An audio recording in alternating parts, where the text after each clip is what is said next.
ನಮಸ್ತೆ ರೈತರೇ, ಈ ಒಂದು ವಿಡಿಯೋ ನಾನು ಬದನೆಕಾಯಿ ಮೇಲೆ ಮಾಡ್ತಾಯಿದ್ದೀನಿ. ಈ ಒಂದು ಪ್ಲಾಟ್ ನೋಡ್ತಿದ್ದೀರಿ, ಇದು ಆರ್ಗ್ಯಾನಿಕ್ ಯೂಸ್ ಮಾಡಿಬಿಟ್ಟು ನಾವು ಕ್ಲೀನಾಗಿ ಡೆವಲಪ್ ಮಾಡಿದ್ದೀವಿ. ಒಳ್ಳೆ ಫಲ ಬರ್ತಾಯಿದೆ.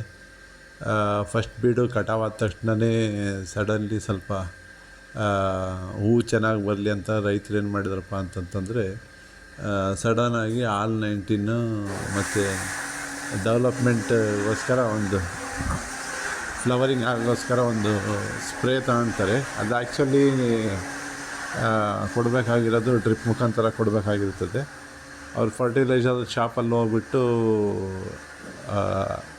ಆಲ್-19 ಮತ್ತು ಆ ಫ್ಲವರಿಂಗಿಂದ ಏನು ಮಾಡ್ತಾರಪ್ಪ ಅಂತಂದರೆ, ಸ್ಪ್ರೇ ಮಾಡಿಬಿಟ್ಟ ತಕ್ಷಣವೇ ಸಡನ್ನಾಗಿ ಬೆಳೆ ಇದು ರೆಡ್ಡಿಶ್ ಆಗಿಬಿಟ್ಟು ಇಳುವರಿ ಸ್ವಲ್ಪ ಕುಂಠಿತ ಆಗಿದೆ. ಮತ್ತು ಆರ್ಗ್ಯಾನಿಕಲಿ ನಾವು ಇದಕ್ಕೆ ಈ ಪ್ಲಾಟಿಗೆ ಮತ್ತೆ ಟ್ರೀಟ್ಮೆಂಟ್ ಕೊಡ್ತಾಯಿದ್ದೀವಿ.